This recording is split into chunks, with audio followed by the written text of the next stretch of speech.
presented by Yabe Music. DJ Amit Tiwari.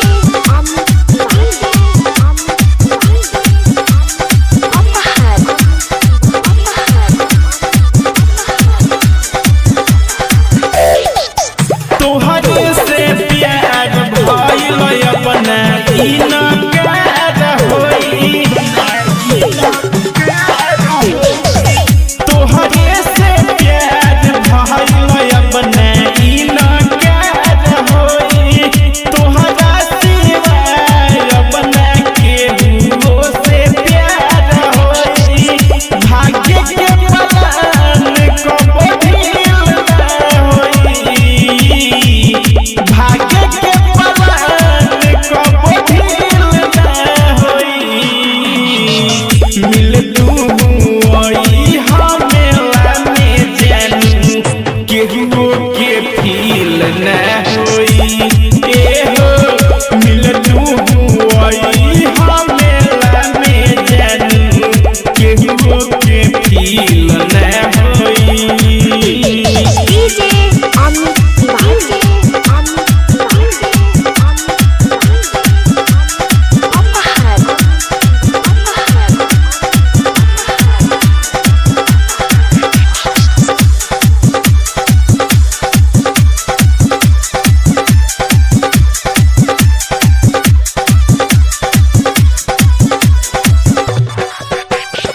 लहरिया जोर होई भीड़ चारू ओर होई। मेला के हिसाब से तो चारू ओर शोर होई। लहरिया जोर होई भीड़ चारू ओर होई। मेला के हिसाब से तो चारू ओर शोर होई। मिले के हिसाब कबो ढील ना होई।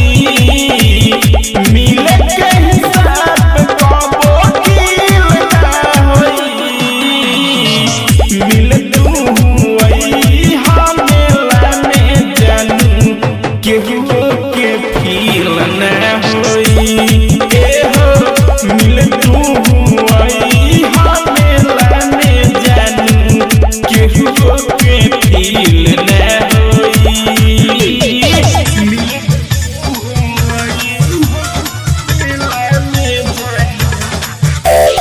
DJ Amit Tiwari.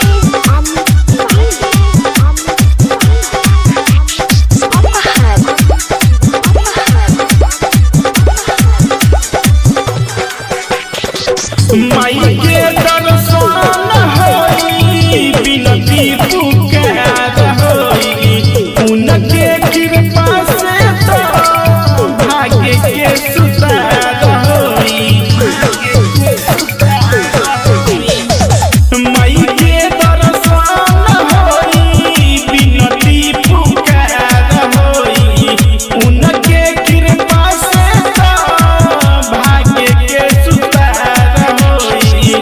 राम बाबू यारा से मुश्किल ना होई। राइटर मुकेश से मुश्किल ना होई। श्याम सुंदर मिले आई हमेला में केहू के कुछ फील ना होई।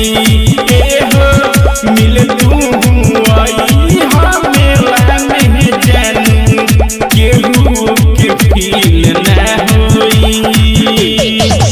तोहरे से प्यार भइल अपना इनकार होई।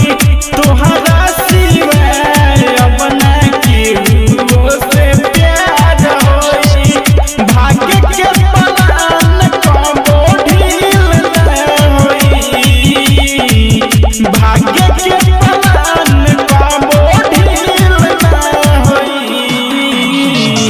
मिल तू आई हमेला में जानू केहू के फील ना होई। ए हो मिल तू आई हमेला में जानू केहू के फील ना होई। श्याम रिकॉर्डिंग स्टूडियो चंपापुर कोरिया।